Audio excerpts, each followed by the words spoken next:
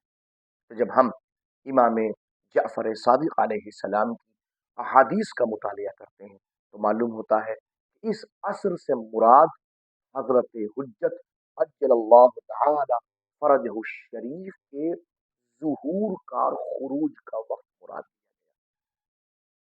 یہ خاص روایت ہے جو میں آپ حضرات کی خدمت عالیہ میں اس لیے عرض کر رہا ہوں تاکہ آپ حضرات متوجہ ہو سکیں، اس لیے کہ ہم اور آپ دونوں کا تعلق اس امام وقت سے ہے کہ جو امام ہم سب کا امام ہے اور ہم سب کو متوجہ کرتا ہے کہ تمہاری اللہ سبحانہ تبارک و تعالی کی بارگاہ میں حاضری میرے توسط سے ہوگی۔ وَيَوْمَ نَدْعُو كُلَّ أُنَاسٍ بِإِمَامِهِمْ، اللہ سبحانہ تبارک و تعالی قیامت کے دن ہر انسان کو اس کے امام کے ساتھ بلائے گا۔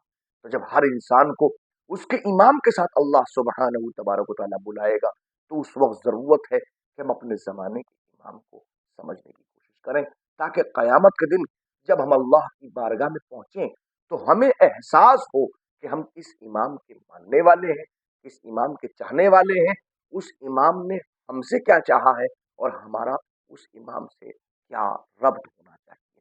تو والعصر، اب اگر آپ نماز میں اس سورہ کی تلاوت کر رہے ہیں اور کہہ رہے ہیں والعصر، عصر کی قسم، تو کم سے کم امام جعفر صادق علیہ السلام کے قول کی روشنی میں اس بات کو یاد رکھیں کہ اس سے مراد حضرت حجت کے خروج کا وقت مراد دیا گیا ہے، یعنی کہ وہ وقت، یعنی گویا ہمیں آمادہ ہونا چاہیے اس سورے کو پڑھتے ہوئے کہ پروردگار ہمیں توفیق دے کہ اگر ہم اس امام کی رعیت میں ہیں، اس امام کی رعایا میں ہیں، تو پروردگار والعصر، عصر کے وقت قسم، تاکہ ہم بھی اس وقت عصر کو ملاحظہ کر سکیں، دیکھ سکیں اور امام کے ناصرین میں شمار ہو سکیں۔ حالانکہ اس جگہ روایتیں اور بھی موجود ہیں، کچھ لوگوں نے کہا ہے کہ اس عصر سے مراد ظہور اسلام کا زمانہ ہے، کیونکہ عصر کا مطلب زمانہ، عصر کا وقت، زمانہ، ایک زمانہ کا وقت، تو چونکہ ظہور اسلام کا زمانہ ہے لہذا یہ ظہور اسلام یہ حضور سرور کائنات سے لے کر تا قیام قیامت تک جو ظہور اسلام کا وقت ہے، اللہ سبحانہ و تبارک و تعالیٰ نے اس وقت کی قسم کھائی ہے۔ کچھ لوگوں نے کہا کہ نہیں، اس عصر سے مراد جو ہے ادھر حقیقت انسان کے کمال کا وقت مراد ہے، جب انسان کمال حاصل کرے گا، جب انسان کمالی کیفیتوں پر ہوگا۔ ابھی کمالی کیفیتیں کب ہیں؟ تو ظاہر ہے کہ حضرت آدم علی نبینا وعلیہ الصلوۃ والسلام سے لے کر حضرت خاتم صلی اللہ علیہ وآلہ وسلم تک جو زمانہ گزرا ہے تو ہر زمانے کے اندر انسان تکاملی کیفیت کمال کی طرف چلا جا رہا ہے، مسلسل کمال حاصل کر رہا ہے اور بڑھتا چلا جا رہا ہے۔ اور ایسا نہیں ہے کہ حضرت حجت کے زمانے تک آتے آتے انسان رک گیا، نہیں، جس وقت حضرت حجت کا ظہور ہوگا اس وقت انسان مکمل طور پہ کمال حاصل کر چکا ہوگا۔ کمال کیسا ہوگا؟ ظاہر ہے لِیُظْہِرَهُ عَلَى الدِّینِ کُلِّهِ، وہ وقت ہوگا کہ جب اللہ اپنے تمام تر ادیان پر اپنے دین کو غالب کرے گا، تو وہ وقت تو مراد یہاں پہ لیے کچھ لوگوں نے کہا کہ اصل جو ہے وہ انسان کے کمال کا وقت، جب انسان کامل اور مکمل طور کے اوپر اس منزل پر آ جائے وہ وقت ہوا گیا۔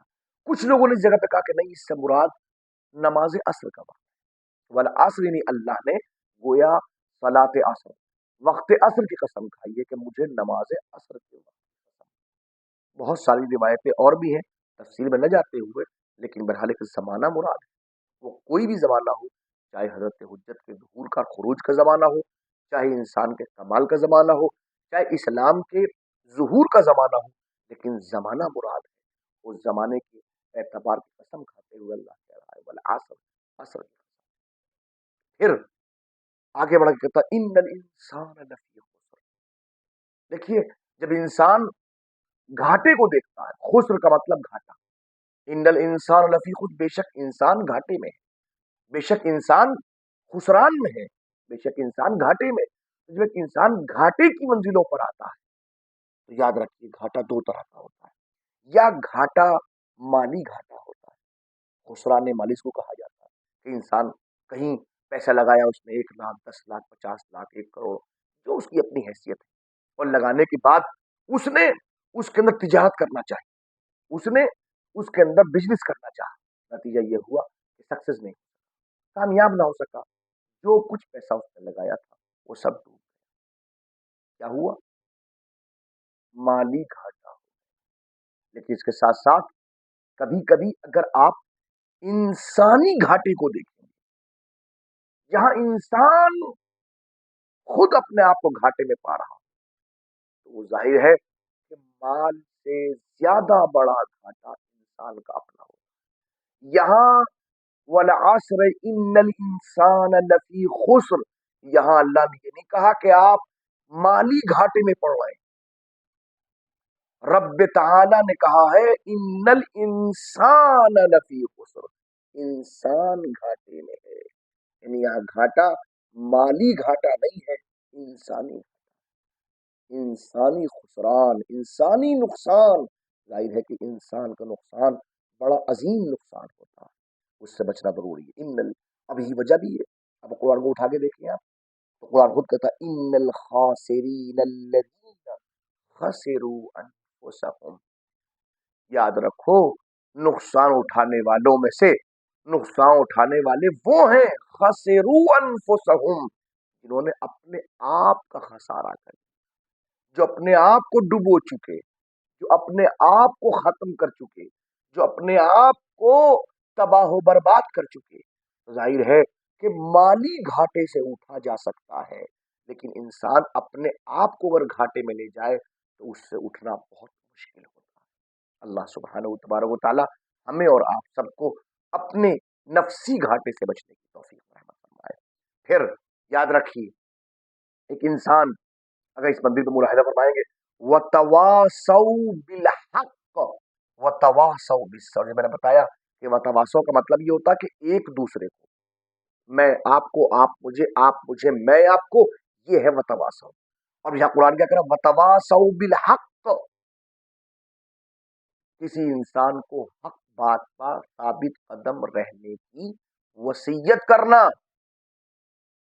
توجہ فرما رہے ہیں آپ، ملاحظہ فرما رہے ہیں آپ ایک دوسرے کو؟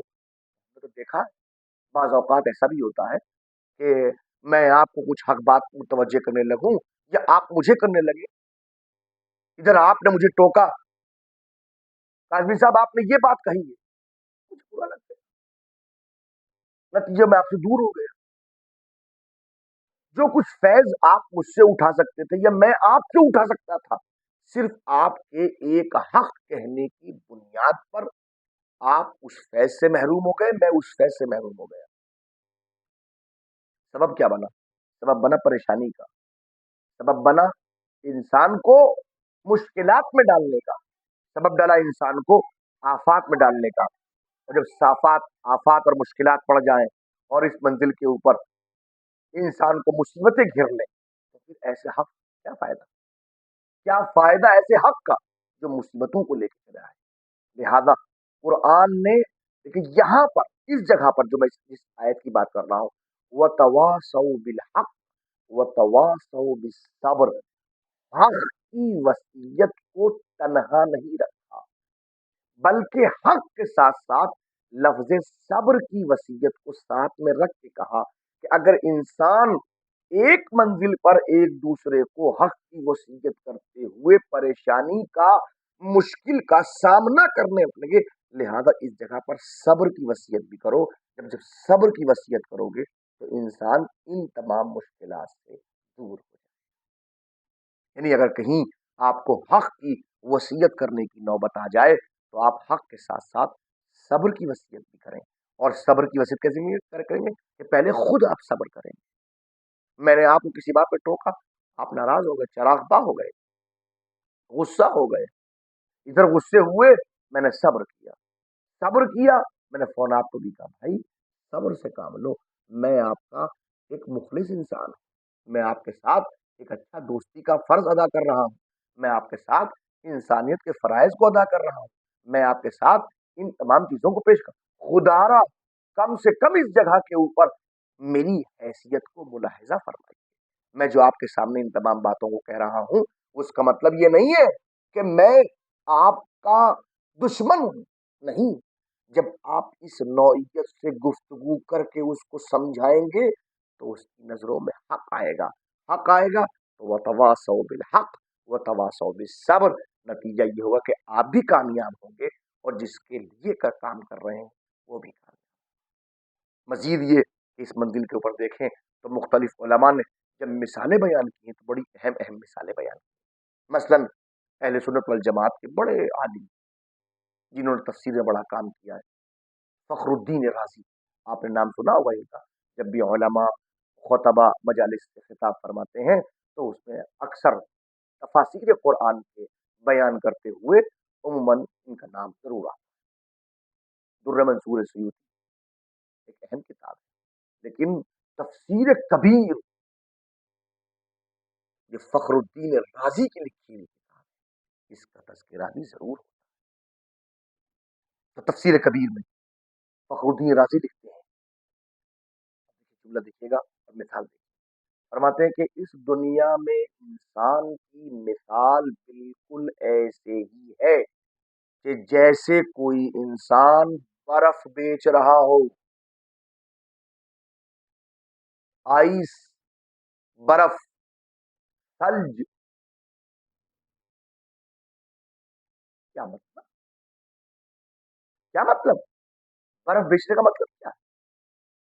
توجہ کیجیے گا، برف بیچنے کا مطلب کیا کہ انسان کی کل زندگی اس دنیا کے اندر بالکل ایسے جیسے برف بیچنے والا برف بیچتا ہے، کیا ہوتا ہے کہ وہ جتنا زیادہ دیر کرتا ہے اتنا دیر تک اس کا اصل مال پگھلتے پگھلتے پگھلتے پگھلتے ختم ہونے کی کگار پہ آ جاتا ہے،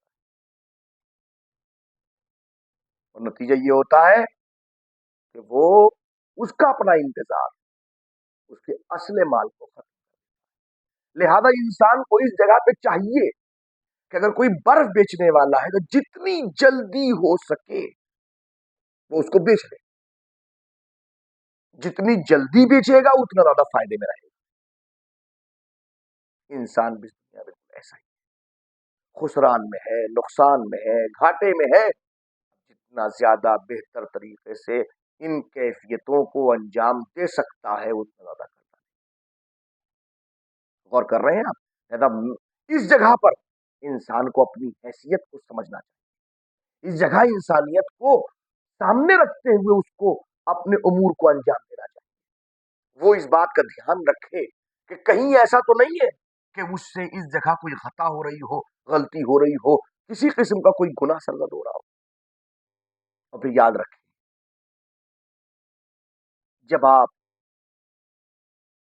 اس بات کا احساس کر لیں گے کہ آپ گھاٹے میں ہیں تو عقل انسانی کہے گی کہ اب اس گھاٹے سے بچا کیسے جائے، بچنے کا طریقہ کیا ہے؟ تو کیا یہی الا الذين امنوا وعملوا الصالحات وتواصوا بالحق وتواصوا بالصبر، وہ چار چیزیں، ایک نمبر ایمان، نمبر دو عمل صالح، نمبر تین حق کی وصیت، نمبر چار صبر کی وصیت، کیا یہی؟ یاد رکھیں قرآن مجید میں مختلف جگہوں کے اوپر اور خاص طور پہ ایک جگہ خصوصیت کے ساتھ اللہ سبحانہ تبارک و تعالیٰ نے کہا ہے کہ یاد رکھو صرف یہی چار چیزیں نہیں، جب تک کہ اس کا رحمت اور فضل شامل حال نہ ہو تب تک تمہیں یہ چیزیں بھی فائدہ نہیں پہنچا سکتی۔ لہذا بارگاہ خداوند میں دعا بھی طلب کرو کہ پروردگار اپنے فضل اور رحمت کو تمہارے شامل حال کرے تاکہ یہ چیزیں تمہارے حق میں بہتر سے بہتر نتیجہ لا سکیں اور تم کامیاب و کامران۔ اللہ سبحانہ فرماتا ہے فلولا فضل اللہ علیکم ورحمتہ لکنتم من الخاسرین، اگر اللہ کا فضل اور اللہ کی رحمت تمہارے اوپر نہ ہوتی لکنتم من الخاسرین، تو تم ضرور بھی ضرور گھاٹا اٹھانے والوں میں سے ہوتے۔ اس کا مطلب گھاٹے سے بچنے کے لیے ہمیں رحمت خدا کی تلاش کرنی ہے، رحمت خدا کے ساتھ ساتھ فضل خدا کی تلاش کرنی ہے۔ رحمت خدا کیا ہے، فضل خدا کیا ہے، ایک مستقل موضوع ہے، لیکن میں اپنے